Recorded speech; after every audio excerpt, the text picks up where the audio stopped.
Como saben, estamos haciendo una pequeña serie acerca de estudiar la Biblia, cómo obtener lo máximo de la palabra de Dios y me da gusto poderles decir que en agosto un libro será publicado titulado Cómo obtener lo máximo de la palabra de Dios, que tendrá algo de lo que les estoy diciendo y mucho más.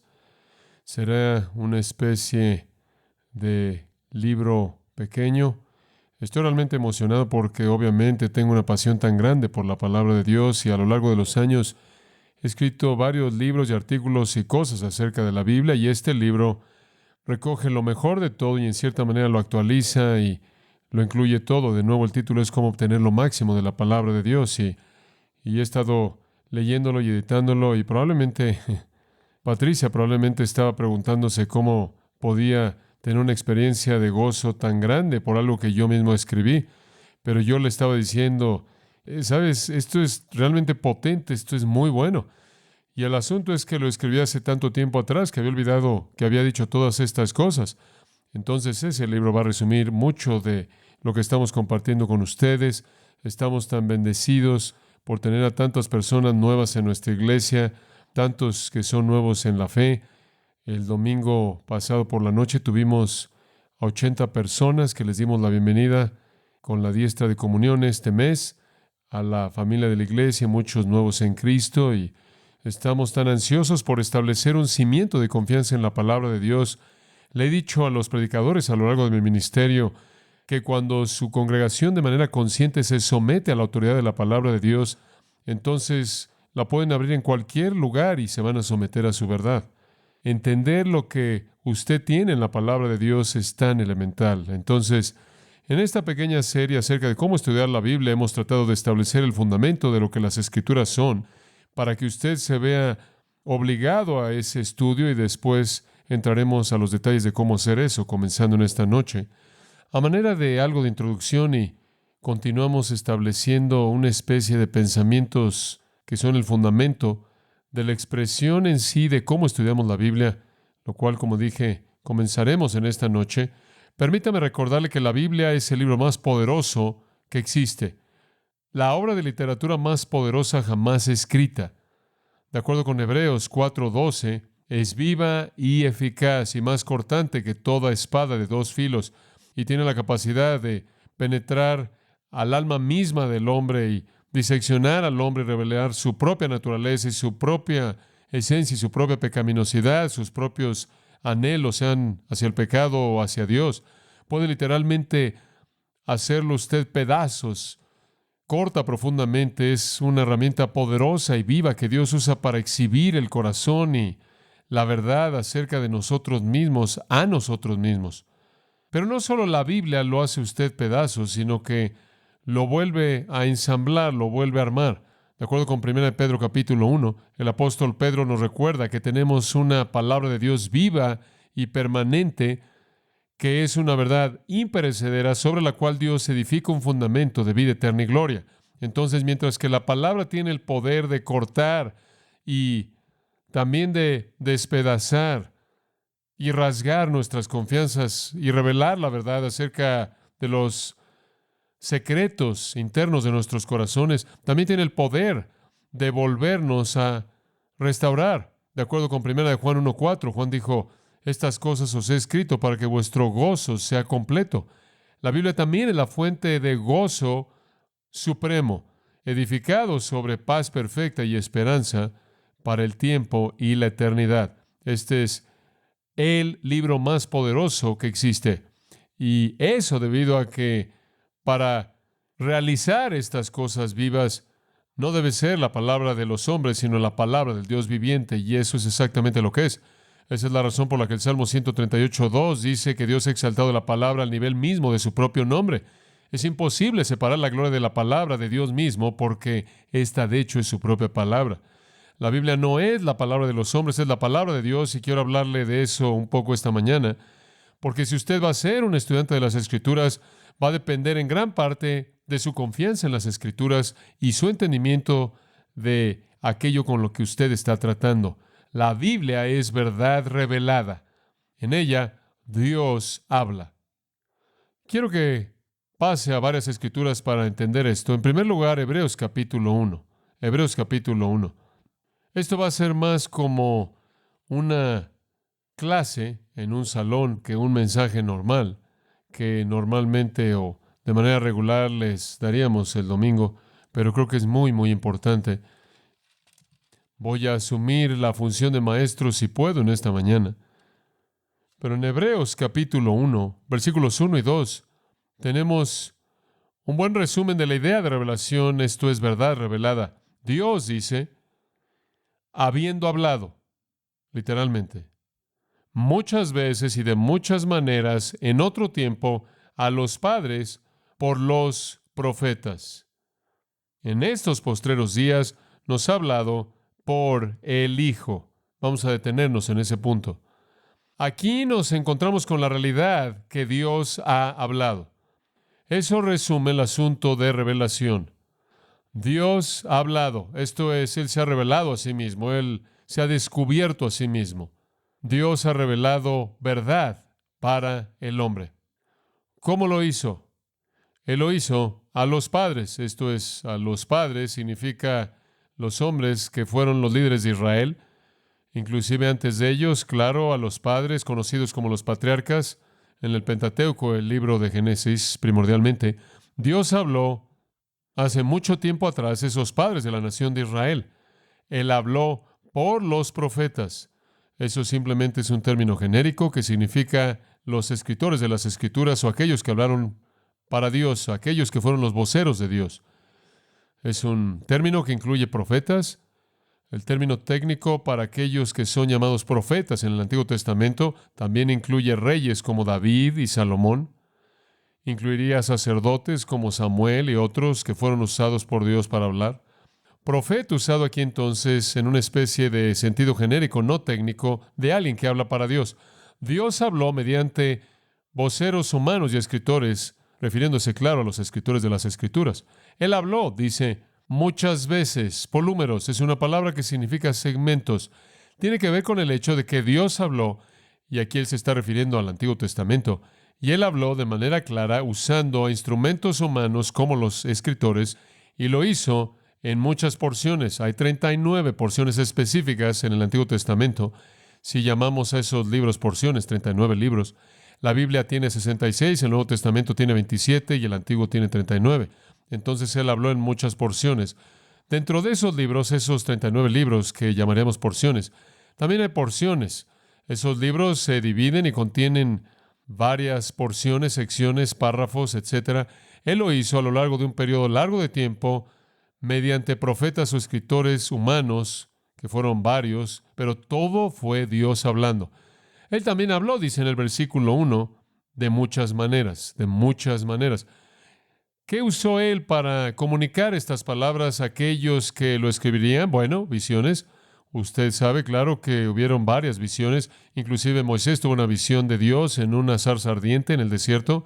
La visión de Isaías es bien conocida por nosotros. Las visiones de Ezequiel son bien conocidas por nosotros.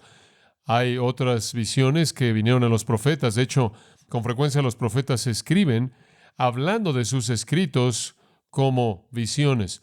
La visión del Señor vino al profeta tal y él escribió. Y después hubieron palabras directas de Dios a manera de moverse en la mente humana y darle verdad al escritor, quien la predicó inicialmente. Entonces, él podía decir que él habló proféticamente y más adelante la escribió. Dios le habló a los escritores de las Escrituras mediante parábolas, mediante tipos, mediante símbolos, mediante ceremonias, mediante lo que llamamos teofanías o apariciones de Dios, como el ángel de Jehová, o inclusive apariciones visibles de Dios, así como en la zarza ardiente. Él habló ocasionalmente mediante una voz audible, usando relámpagos desde el cielo de una manera audible para que fuera oído de manera clara y distintiva y específica. Entonces, en muchas maneras, en muchos segmentos, mediante muchos escritores humanos diferentes, Dios habló. Eso es lo que ese versículo está diciendo. Y esto está registrado entonces, esta revelación de Dios, en el Antiguo Testamento. Hombres fueron usados para escribir esta revelación de Dios, que Dios mismo reveló. Hombres que fueron entonces iluminados y capacitados por el Espíritu Santo. El Espíritu Santo entonces los capacitó. Tenemos en el Antiguo Testamento no una colección de lo mejor de la sabiduría humana. Estas no son las mejores reflexiones de hombres religiosos de la antigüedad. Esta es la voz y palabra mismas de Dios. Después Dios también habló, dice el versículo 2, en estos postreros días, y eso significa el tiempo del Mesías. Los postreros días son el tiempo cuando Mesías viene.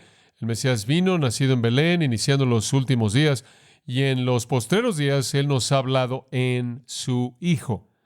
Dios se reveló a sí mismo en Jesucristo, y el registro acerca de Jesucristo fue entonces escrito. 4 escritores fueron escogidos, Mateo, Marcos, Lucas y Juan, para escribir el registro inspirado de la revelación de Dios en Jesucristo que conocemos como los 4 evangelios.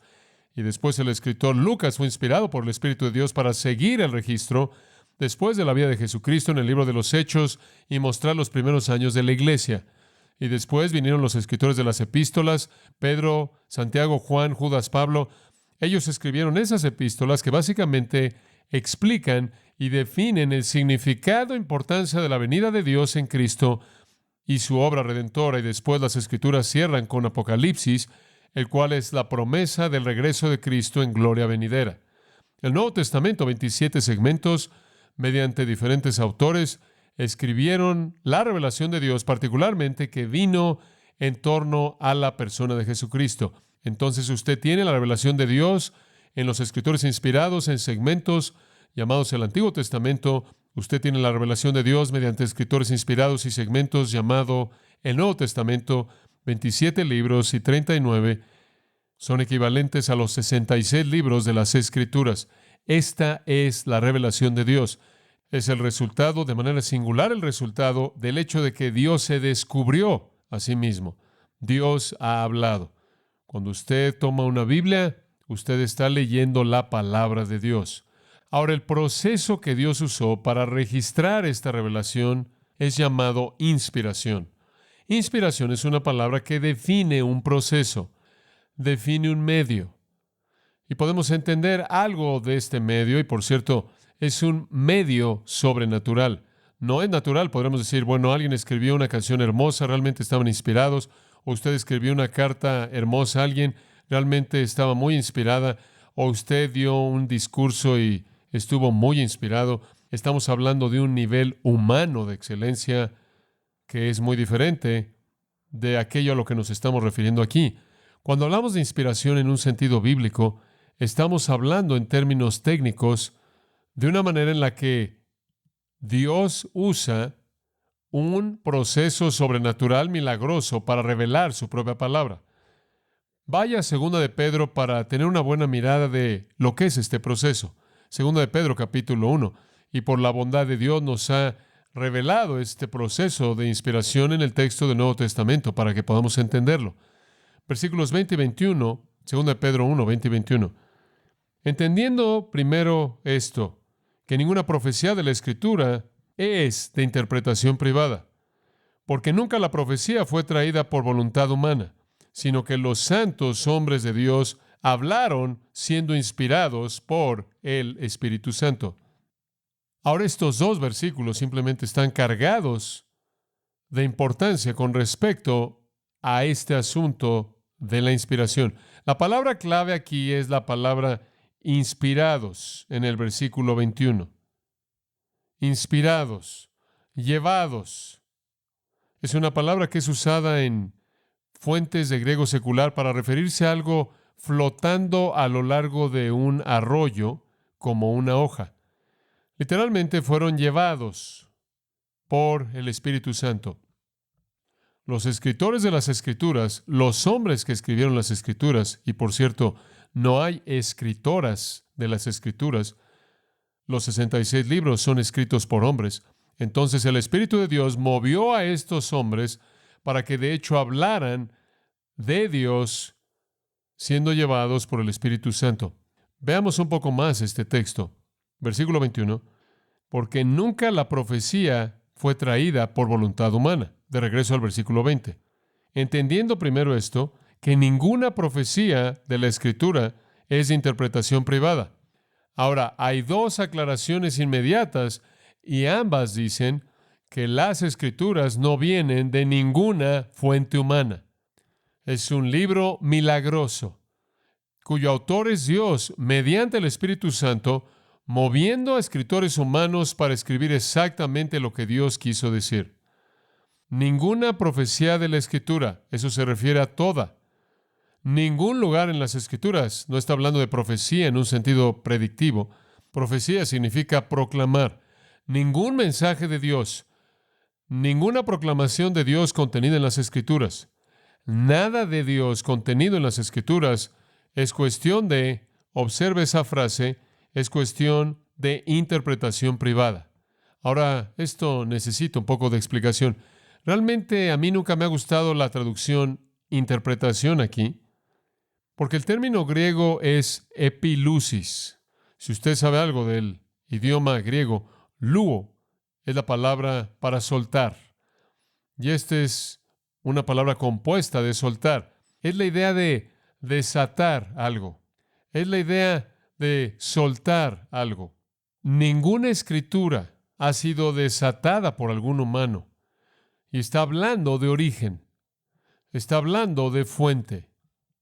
En el caso genitivo, el uso indica fuente. Entonces, Pedro, de hecho, está diciendo, las Escrituras no vienen de ninguna fuente humana.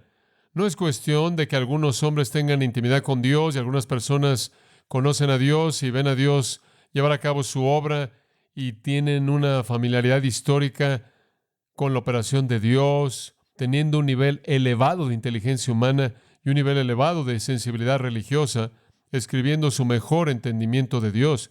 No es eso.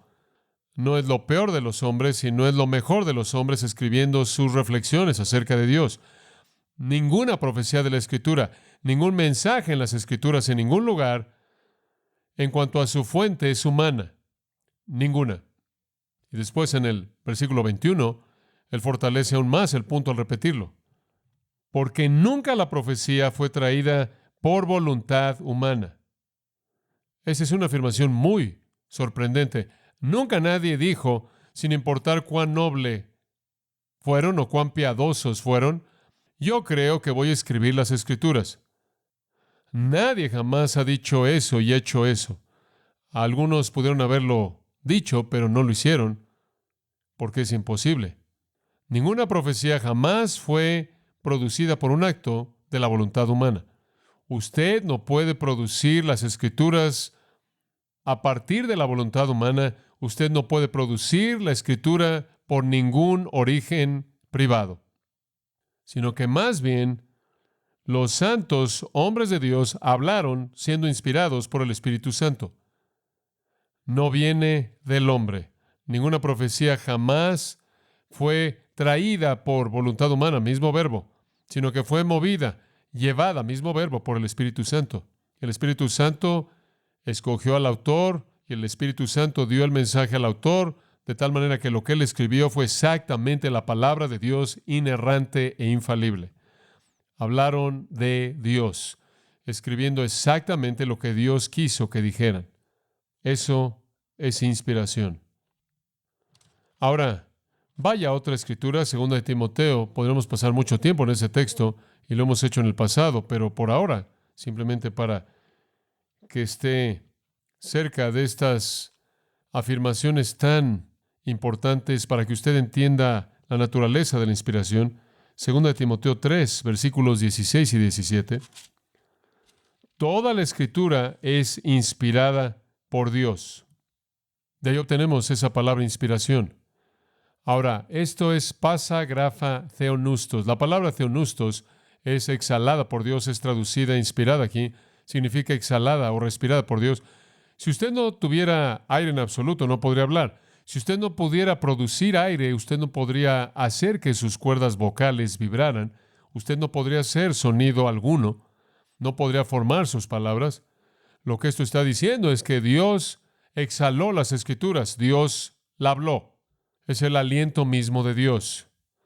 Y no solo en el sentido de aliento, sino en el sentido de exhalar aliento de una manera que va más allá de las cuerdas vocales, hace vibrar las cuerdas vocales, pasa por la boca, lo cual forma la pronunciación, y Dios produjo exactamente lo que Él quiso decir.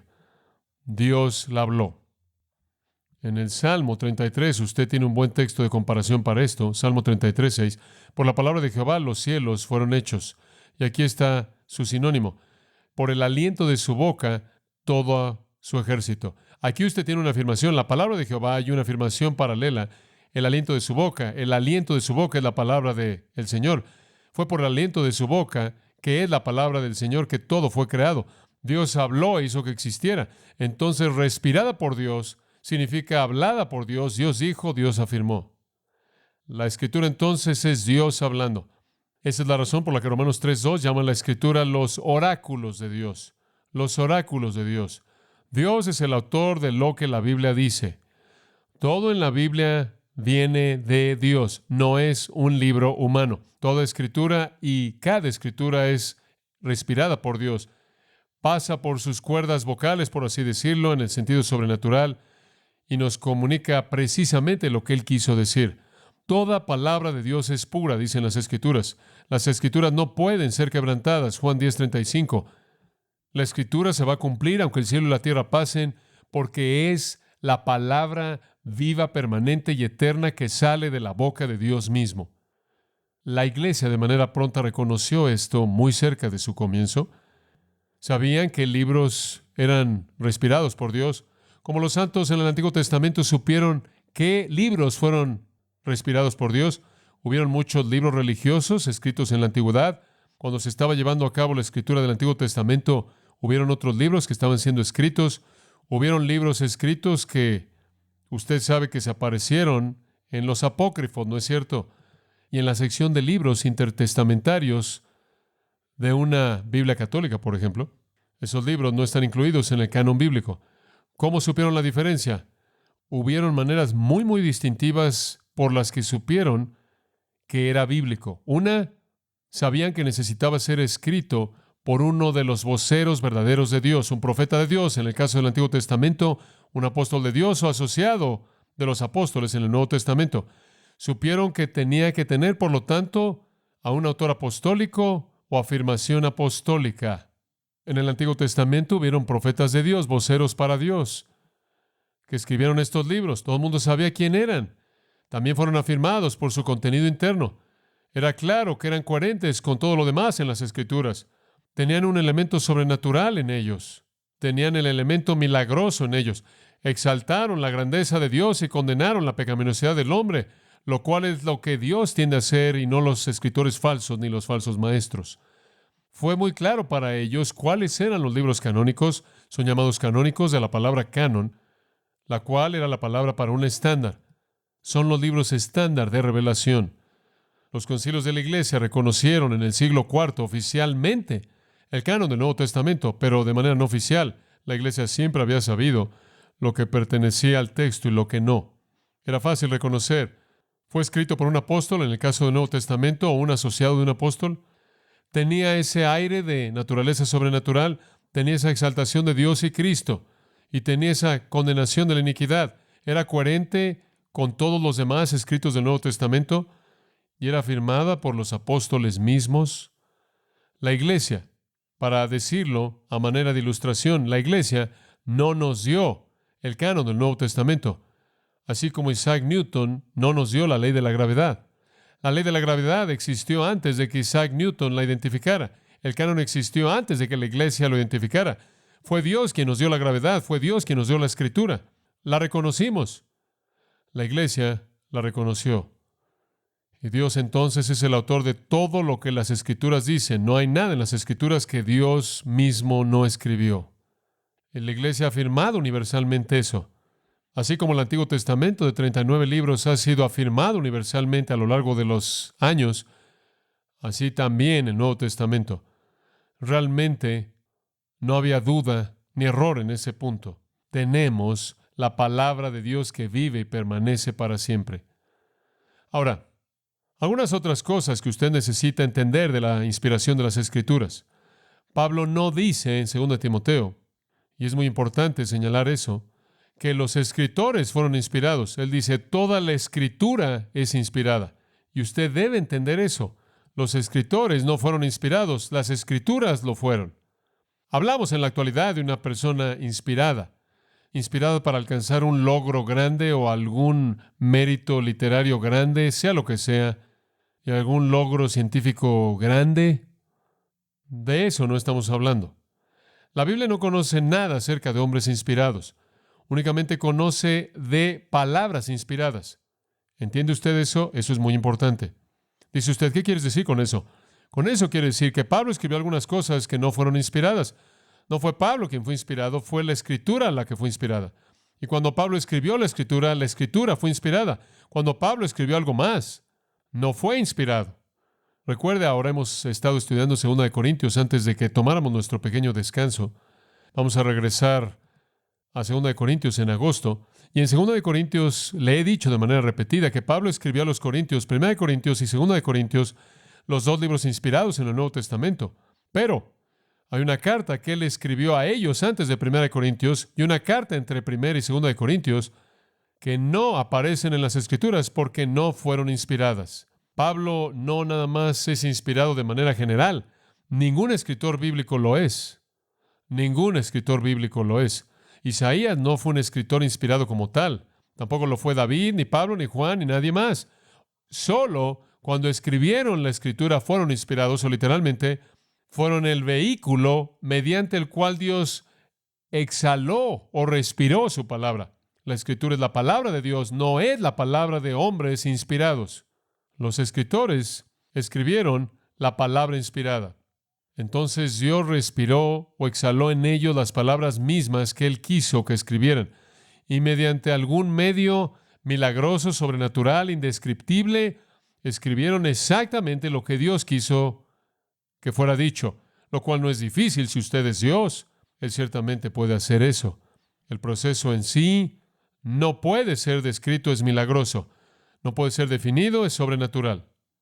Algunos han sugerido que fue un nivel elevado de mérito humano, no fue así. Algunos han dicho, bueno, fueron escritores como Shakespeare y tuvieron esta inteligencia religiosa tremenda. Y entonces, al nivel elevado de inteligencia humana religiosa, alcanzaron grandes escritos literarios porque estuvieron tan marcados en la inteligencia especial de la Escritura. Eso no es verdad, en absoluto. La Escritura nunca pudo haber sido el resultado de un nivel elevado de mérito humano por varias razones. En primer lugar, solo hubieron unos 2 escritores de las Escrituras que fueron notables como escritores fuera de las Escrituras. Las únicas personas de las que sabemos que hicieron contribuciones a nivel regular como escritores fueron David y Salomón. El resto de ellos fueron un conjunto de pastores y pescadores y quién sabe qué más. Líderes de aquí y allá, en cierta manera, apóstoles obstinados, de cabeza dura, quienes pasaron el tiempo entero de la vida de Jesucristo, entendieron muy poco de ella y después tuvieron que escribir todo acerca de ella.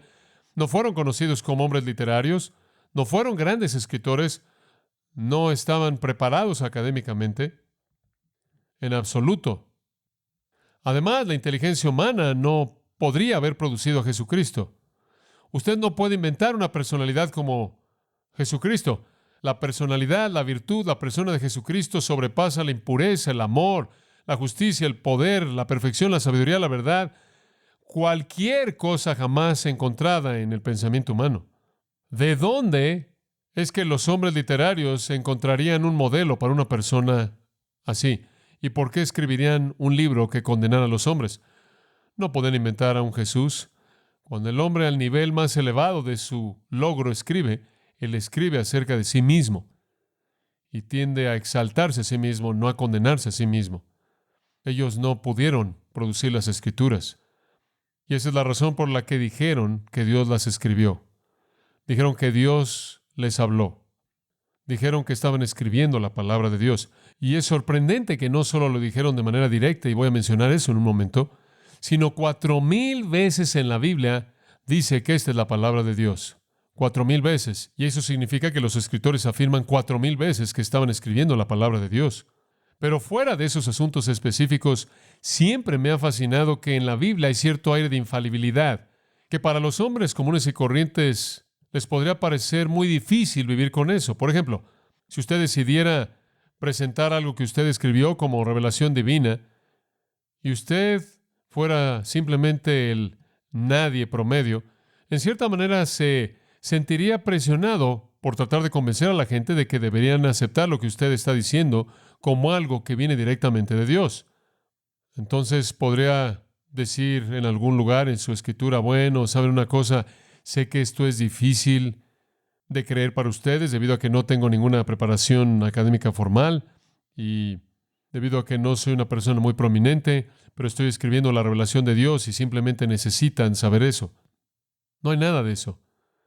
No hay bueno, sé que esto parece imposible para ustedes de aceptar, porque ustedes saben quién soy y yo simplemente soy este hombre humilde y ustedes no pueden entender cómo es posible que esto esté saliendo de mí, pero simplemente les estoy diciendo, esto realmente está saliendo de mí y es la palabra de Dios. No hay nada de eso, en absoluto.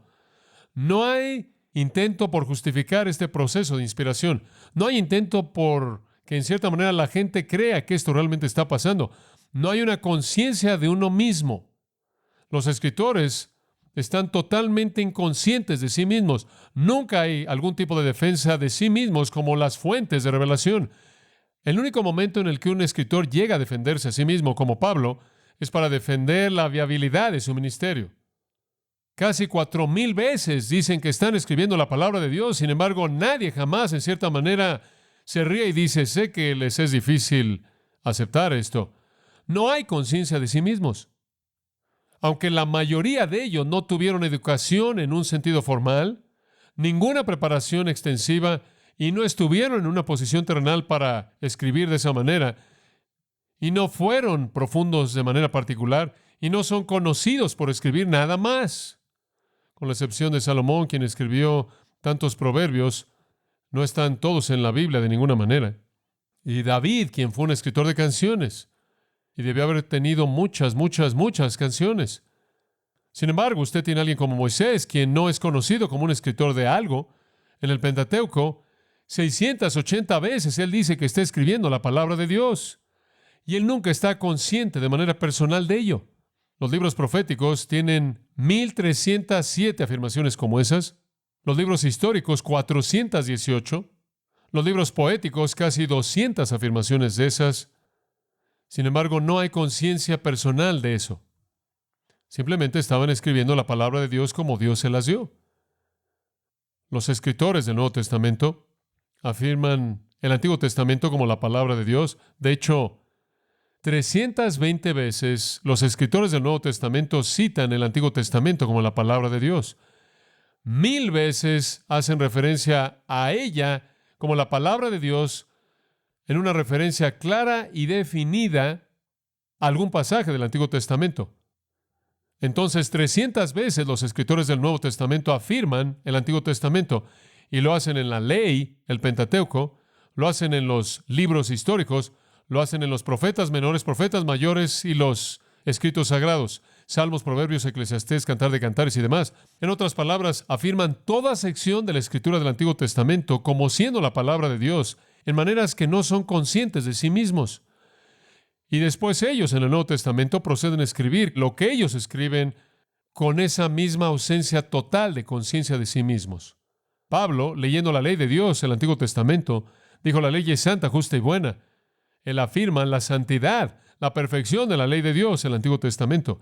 Judas cita a Pedro como escritura. Pedro cita a Pablo como escritura. Y Juan se cita a sí mismo como escritura. Juan acababa de escribir las cartas a las iglesias. Él dice que las iglesias oigan lo que el Espíritu dice. Juan sabía que estaba escribiendo lo que el Espíritu estaba diciendo, no lo que él estaba diciendo. La Biblia no es algún nivel de inteligencia humana elevada. Ahora otros han sugerido que lo que usted realmente tiene en la inspiración es que Dios revela conceptos. No sé por qué la gente tiene que inventar cosas como estas, pero lo hacen.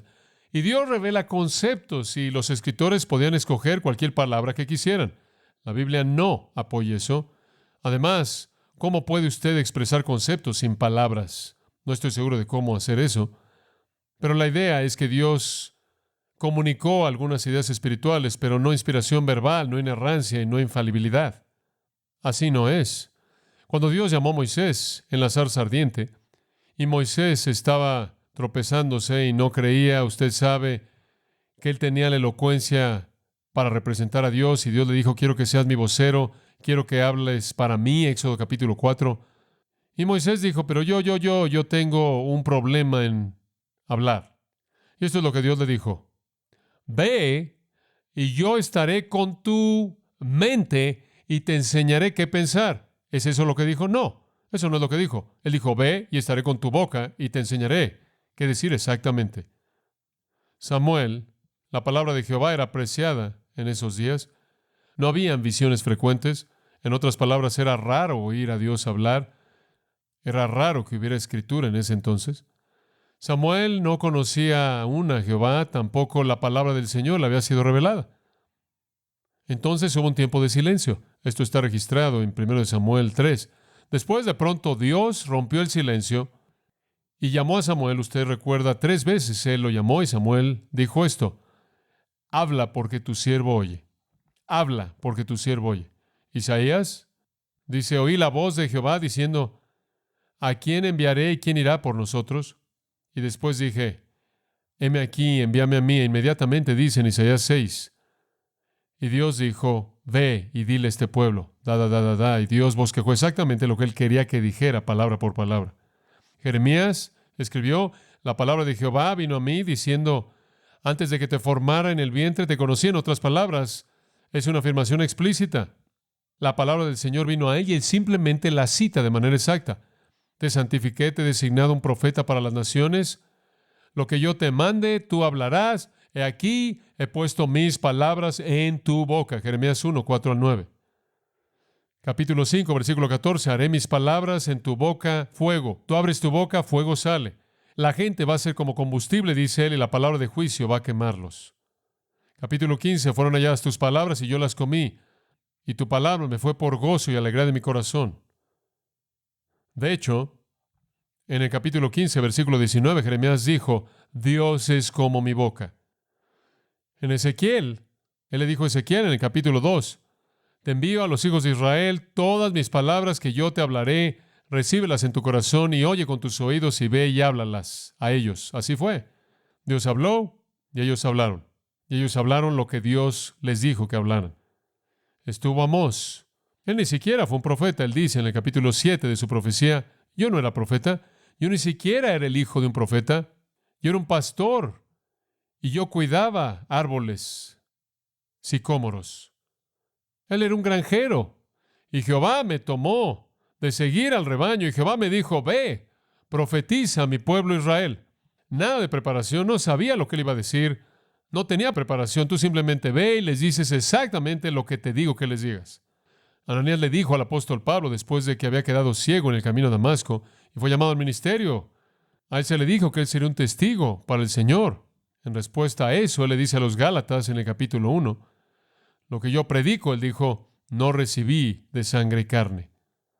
Vino directamente del Señor. El Señor me llamó, me separó desde el vientre de mi madre, me llamó mediante su gracia, reveló a su Hijo en mí, y he estado predicando y nunca consulté con carne y sangre, enseñado por Dios.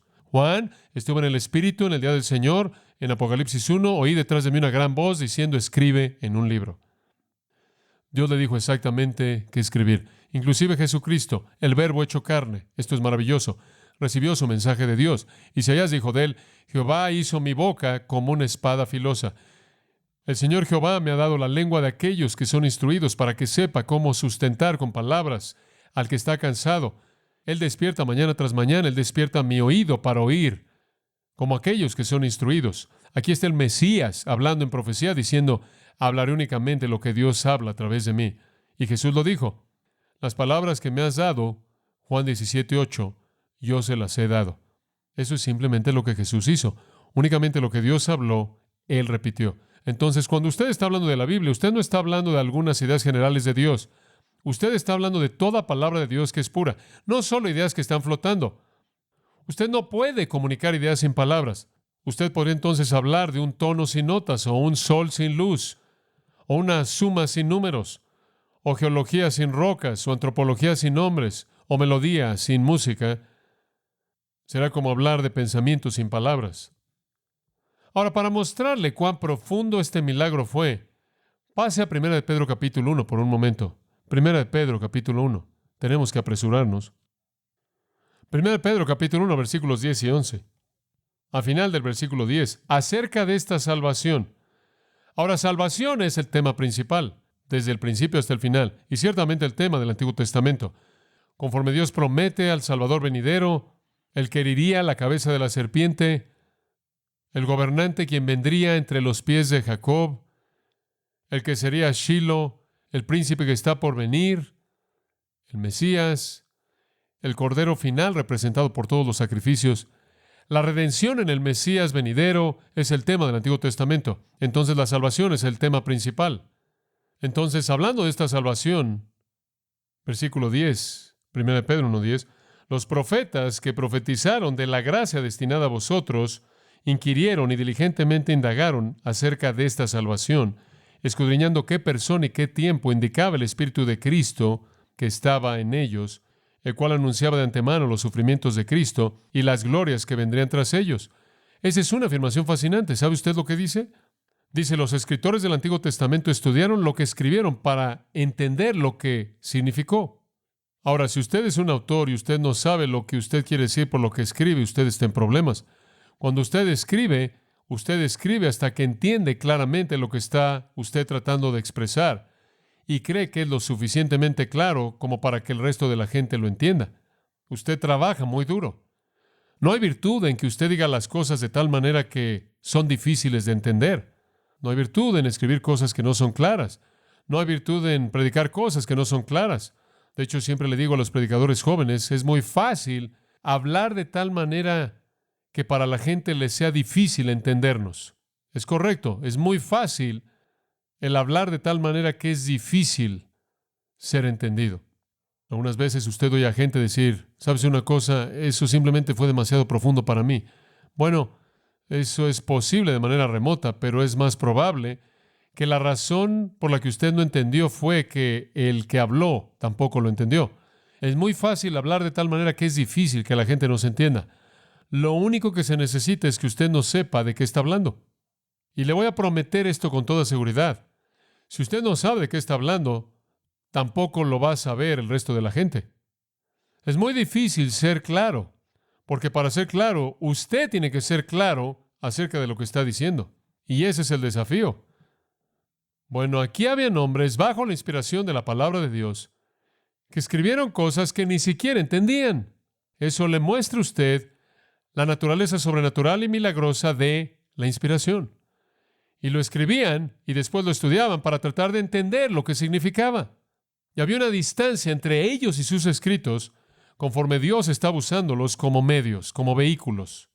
Ahora otros críticos dicen, bueno, la Biblia es la palabra de Dios en el área espiritual, pero no en esas otras áreas como geología, historia y ciencia y cosas así. Realmente se equivoca aquí.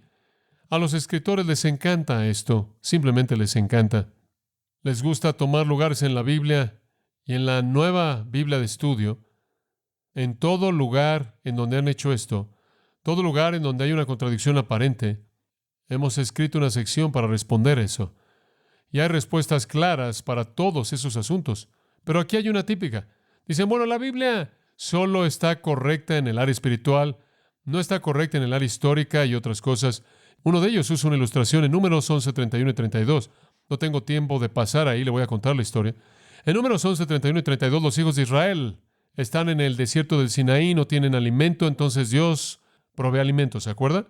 Y un viento sopla un día y simplemente trae a estas codornices. Y ellos simplemente comienzan a recoger codornices. Y las codornices están, en todos lados. De hecho, la persona que menos recoge muchas de ellas. Y la codorniz es un ave pequeña. Las tenemos en nuestro patio de atrás todas las mañanas. Simplemente son pequeñas. Simplemente están por todos lados y no se resisten. En cierta manera, vuelan y ahí está. Las tienen ahí a todas. Dios está proveyendo este alimento maravilloso para ellas. Bueno, dice en Números 11, 31 y 32 que estaban a 2 codos de alto. Y entonces el crítico se rió ante esto y dijo, ¿sabes una cosa? Esto es ridículo. Bueno, tomemos que 2 codos está llegando a poco más de 1 metro. Poco más de 1 metro de profundidad de codornices. Y habla de un día de viaje de un lado del campamento y un día de viaje al otro lado del campamento. Y entonces usted tiene kilómetros y kilómetros de codornices a poco más de 1 metro. Y este crítico dijo, él calculó, serían 19 trillones, 538 billones, 468 millones, 306 mil, 672 codornices. Él dice, ve usted aquí la necedad de la Biblia. Digo, esto es algo absolutamente absurdo. Pero lo que él no entendió fue la palabra hebrea. Cuando habla de que estaban alrededor de 1 metro de altura, no significa que habían codornices apiladas hasta casi 1 metro de altura. Significa que estaban volando a esa altura, lo cual habría sido la altura perfecta para que usted simplemente las tomara del aire. Dios las llevó ahí mediante el aire desde el valle del Nilo y Él las tuvo volando a la altitud correcta. Usted ni siquiera tenía que agacharse o brincar. La Biblia es, escuche, escrita por un Dios quien es omnisciente y Él conoce tanto de codornices como conoce acerca de cosas espirituales, ¿verdad? No hay diferencia. Entonces la palabra del Señor, la palabra de Dios, es simplemente eso.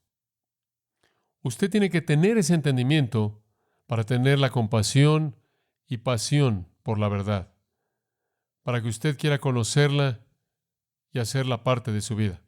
Ahora hágase a un lado por un momento y quiero cerrar en los siguientes minutos simplemente con un repaso breve de lo que hice el domingo pasado por la noche para aquellos de ustedes que no estuvieron ahí el domingo pasado por la noche porque en cierta manera están oyendo las cosas intermitentes aquí y allá cuando se pierden los mensajes alternos. El domingo pasado por la noche, simplemente quiero cerrar al decirle, hablamos de los requisitos para estudiar la Biblia. Traté de darle un cimiento para entender con qué está tratando usted el domingo pasado por la mañana y esta mañana. Este libro vivo de verdad, inmensamente poderoso. Ahora que usted entiende lo que es la Biblia, ¿qué se necesita para ser un estudiante eficaz? Permítame darle a usted la lista pequeña que comenzamos el domingo pasado por la noche, y únicamente se la voy a dar de manera breve. Número 1, usted debe ser un cristiano. Usted debe ser un cristiano. Usted debe nacer de nuevo, porque 1 Corintios 2:14 dice que el hombre natural no entiende las cosas de Dios. Son locura para él, porque se han de discernir espiritualmente, y él está espiritualmente muerto. Versículo 16, él no tiene la mente de Cristo. Usted puede tomar a todos los mejores eruditos teológicos y a todas las mejores mentes en el campo de la religión, y usted las puede unir y ponerles una Biblia enfrente de ellos y la van a representar de manera equivocada. No me importa cuán inteligentes sean, no me importa cuántos títulos tengan, no me importa cuánta teología hayan estudiado. Usted puede ver lo que le hacen a la Biblia. Simplemente vaya a cualquier departamento secular de teología de alguna universidad o algún seminario que está lleno de incrédulos y usted va a ver cosas anti-Dios, anti-Cristo, anti-Biblia. Algunas veces las presentan en la televisión. Tuvieron una cosa en PBS, en donde querían discutir el libro de Génesis. Entonces trajeron a un grupo de liberales incrédulos para discutir Génesis. Estaban todos equivocados. Estaban todos equivocados. ¿Por qué? Porque son hombres naturales, no pueden entender las cosas de Dios. Porque son discernidas espiritualmente y ellos están espiritualmente muertos. Y les molesta profundamente que los que no son muchos nobles y los que no son muchos poderosos, personas comunes y corrientes, entienden la Biblia porque tenemos la unción de Dios, esto es el Espíritu Santo, quien nos enseña todas las cosas, ¿verdad? Y el Espíritu es el que discierne. ¿Quién sabe las cosas de un hombre sino el Espíritu que está en el hombre? Pablo dice en ese mismo capítulo. ¿Y quién conoce las cosas de Dios sino el Espíritu de Dios? La Biblia es confusa para cualquier mente humana sin importar cuán grande sea esa mente. Y es tan clara como puede ser para cualquier creyente que la va a estudiar. Comienza en ese punto. Y hablamos de eso el domingo pasado por la noche. Segundo punto que presentamos. Usted no puede ser un estudiante de las Escrituras a menos de que tenga un deseo fuerte. Tiene que haber una pasión para ella en algún lugar. Usted nunca va a entrar en las profundidades ricas de la verdad de Dios, a menos de que haya alguna motivación para eso. Y yo me atrevería a decir que la razón por la que la mayoría de los cristianos nunca estudian las cosas de Dios en profundidad es porque simplemente no están motivados para hacer eso. Están motivados para hacer algo más. Usted necesita orar porque Dios nos dé ese deseo que está registrado en 1 Pedro 2:2. Desead como niños recién nacidos la leche espiritual de la palabra. Usted debería desear la palabra como un bebé desea la leche. ¿Entiende usted que un bebé desea la leche no porque les gusta el sabor? Creo que les gusta el sabor, pero tienen un mecanismo interno que dispara la realidad, que tienen la necesidad. Dependen de ella para lo mejor que la vida tiene que ofrecer, para su salud y bienestar. Lo mismo es verdad como creyentes. Si usted quiere bienestar espiritual verdadero y satisfacción verdadera, gozo verdadero y satisfacción en toda área de su vida como cristiano, viene de la palabra de Dios. Usted necesita estar motivado por anhelar esa palabra como un bebé anhela la leche. En algún punto de mi vida eso me pasó y le doy gracias a Dios por darme esa motivación, ese anhelo tremendo por conocer las Escrituras, por buscar la verdad de las Escrituras, un amor por la palabra, proclamarla, personalizarla, honrarla, pelear por ella. Esa es una bendición tremenda. Nunca nadie alcanzará un conocimiento de la palabra fuera de un deseo por tenerlo. Comienza con esa pasión del corazón. Si usted no la tiene, necesita orar a Dios porque Él se la dé. Lea Proverbios 2. ¿Quiere sabiduría? Clame por ella. ¿Quiere discernimiento? Grite en las calles por Él. Búsquelo como oro. Búsquelo como la gente busca cosas en el suelo, como oro y diamantes y joyas preciosas. Job 28 dice la misma cosa. Él dice, veo y observo estos hombres y hacen minas y buscan oro y buscan joyas y diamantes y meten instrumentos en la tierra en donde nunca nadie ha estado y escarban la tierra y hacen todo esto para riquezas humanas. Y después él hace la pregunta ahí en el versículo 20, ¿pero quién haya sabiduría? Y la respuesta viene, solo Dios conoce la sabiduría y Dios se la revela a aquellos que lo conocen. Los hombres en nuestro mundo son muy capaces en escarbar todo tipo de cosas preciosas desde un punto de vista material. Pero cuando hablamos de la sabiduría verdadera, están carentes de ella, ¿no es cierto? Únicamente le pertenece a aquellos que la buscan, únicamente a aquellos que conocen a Dios y en su fortaleza buscan conocer la verdad. Eso me lleva a un tercer punto. Si usted va a ser un buen estudiante de la Biblia, usted tiene que ser diligente. Demanda diligencia. Cuando era un niño creciendo, solían decirnos, usted sabe, lee la Biblia 15 minutos al día y debes tener tus devociones diarias. Las devociones diarias me vuelven loco. Básicamente porque no me gustaba leer la Biblia y no entenderla y después cerrarla. Y después al día siguiente leer algo más y no lo entendía y después cerraba la Biblia. Siempre quería saber lo que significaba. En algún punto debe haber una diligencia. Debe haber un hambre por escudriñar las Escrituras. Usaban el texto de Hechos 17. Hechos 17 habla de los de Berea, que eran más nobles que cualquier otra persona porque escudriñaban las Escrituras diariamente para ver si estas cosas eran así. Eso es lo que se necesita. Procura con diligencia presentarte a Dios aprobado, que no tiene de qué avergonzarse, que usa bien la palabra. Sea como esos ancianos en 1 Timoteo 5:17 que trabajan duro en la palabra y en la doctrina, que trabajan al punto de sudor y agotamiento.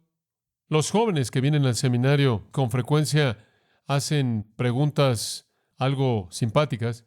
Me acuerdo de un joven en el seminario que me preguntó en una ocasión, la primera vez que me conoció, él dijo, ¿sabes una cosa? Yo simplemente te iba a preguntar, ¿de qué libro sacas todo el material tan bueno que presentas? Bueno, esa es una pregunta típica de un hombre que no existe un libro como ese. Pero bueno, otra que siempre me he acordado fue un joven, me dijo, ¿cuál es él? Y él en cierta manera me veía con ojos deslumbrados. Estoy seguro de que él esperaba algún tipo de respuesta espiritual esotérica. Él dijo, ¿cuál es la clave real para la gran predicación? Yo dije, bueno, es la capacidad de mantener la parte de atrás de tu cuerpo en la silla hasta que entiendes el texto. Hombre, él estaba impresionado. Sí, esa es la clave real. Lo que separa la buena predicación de la predicación pobre es si usted sabe de qué está hablando o no. Haciendo a un lado la capacidad de oratoria, es cuando usted lo entiende. Como dijimos antes, es cuando realmente entiende usted la palabra de Dios con la suficiente claridad como para que sea clara para alguien más. Eso es predicación buena. Y lo que separa al gran estudiante de la palabra de Dios del mediocre es el esfuerzo. Esfuerzo. Simplemente esfuerzo. No hay magia. Simplemente esfuerzo. Permítame darle un cuarto prerequisito si usted va a ser un estudiante de la Biblia. Santidad. Observe 1 Pedro 2.1 de nuevo. 1 Pedro 2.1. Desechando pues toda malicia, esa es la palabra para maldad, caquía, todo engaño, hipocresía, envidia y todas las detracciones. Deshágase del pecado. Una de las grandes realidades en estudiar la Biblia es que usted va a ser enseñado por el Espíritu Santo, pero el Espíritu Santo no va a poder llenarlo a usted y enseñarle si hay pecado en su vida. El pecado tapa toda esa tubería, quiero que sepa. Esa es la razón por la que es tan crucial entender Santiago 1.21. Santiago 1.21 esencialmente va de la mano con 1 Pedro 2.1. Dice esto, por lo cual, desechando toda inmundicia y abundancia de malicia, toda esa impiedad que queda en usted desde su salvación, deshágase de eso. Recibid con mansedumbre la palabra implantada. Esa palabra no puede llevar a cabo su obra en la vida de usted hasta que usted haya enfrentado el pecado. Entonces, la primera cosa que usted hace conforme usted se acerca a la palabra de Dios es confesar su pecado. El pecado es una barrera. ¿Por qué? Porque nubla su mente, corta la operación libre del Espíritu de Dios. Le voy a decir algo más. Crea presuposiciones para su estudio de las Escrituras. Porque si usted está albergando pecado en su vida, entonces es muy probable que usted va a torcer las Escrituras para que no confronte eso. Usted altera la verdad y la interpretación de las Escrituras para esconderse. O si usted no está dispuesto a ser honesto acerca de su propia vida y honesto acerca de su propio corazón, y usted no está dispuesto a exponerse al Señor en una confesión de pecado honesta y abierta, entonces usted de manera definitiva va a encontrar pasajes de las Escrituras que cuando comiencen a penetrar en su corazón, usted va a encontrar otra manera de interpretarlos. Y después, cuando usted entra al púlpito a predicar, o cuando usted entre a un salón de clases para enseñar, o cuando usted esté en un lugar para discipular a alguien, o guiar a su cónyuge o hijos, usted va a levantar un muro en contra de la palabra de Dios para proteger su propio pecado. Usted no puede ser un estudiante eficaz de la palabra de Dios, un estudiante honesto y eficaz de la palabra de Dios con pecado en su vida. Esa es la razón por la que decimos con tanta frecuencia, cuando la gente se aparta de la palabra de Dios, se aparta de interés en la palabra de Dios, no quieren venir a la iglesia, no les importa oír la predicación y enseñanza de la palabra de Dios de manera regular, no tienen apetito por la verdad. Es un indicador de pecado. No es solo ese pecado, es el pecado que causa ese pecado de indiferencia hacia la verdad. Y normalmente es muy evidente que la verdad penetra y exhibe algo que no quieren que sea exhibido. Entonces, una de las cosas que tiene que suceder, si usted realmente va a tratar con la palabra de Dios y va a recibir la palabra implantada en su plenitud y su pureza, en el poder del Espíritu y en claridad, es que usted esté dispuesto a entregar todo o cualquier cosa en su vida que sea tocada por la palabra. Y después, una quinta es obediencia.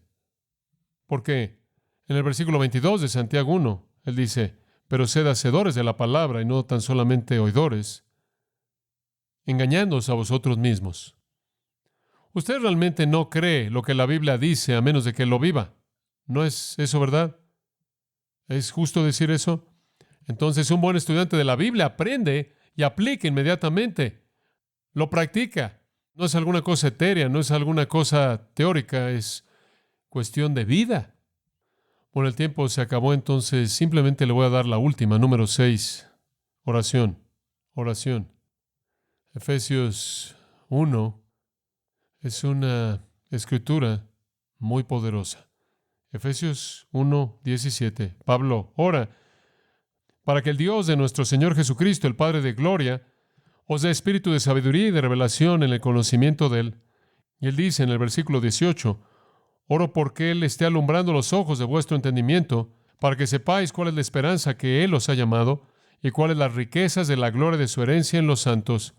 Pablo dice, oro por ustedes, oro porque Dios les dé sabiduría, revelación, conocimiento, iluminación, entendimiento. Ore. La gente me pregunta acerca de la oración. Siempre digo que los tiempos de oración más intensa para mí son los tiempos cuando estoy estudiando las Escrituras. Y le estoy pidiendo al Señor claridad. Le estoy pidiendo al Señor sabiduría, entendimiento, iluminación, para que entienda su verdad y cómo se aplica a mi propia vida, como también a la iglesia. ¿Quiere ser usted un estudiante de este libro milagroso, sobrenatural? Se requiere que usted sea nacido de nuevo, tenga un deseo fuerte, sea diligente, santo, obediente y ore. Y todas esas cosas son la obra del Espíritu, ¿no es cierto? Entonces debemos llegar al lugar en el que caminamos en el Espíritu, cedemos a Él, le rogamos porque Él lleve a cabo estas obras en nuestra vida. Esta noche vamos a entrar a cómo estudiar las Escrituras, cómo abrirlas y entenderlas. Oremos. De nuevo, Padre nuestro, esta mañana nuestros corazones han sido tan llenos con el tiempo de adoración, llenos con la maravilla de tu verdad. Estamos tan agradecidos. Oramos ahora porque tú confirmes en nuestros corazones todas estas cosas. Danos un gran amor por tu verdad, la cual transforma la vida de manera única y produce gozo y te trae gloria. Y que la conozcamos y la vivamos para tu gloria y tu nombre. Amén.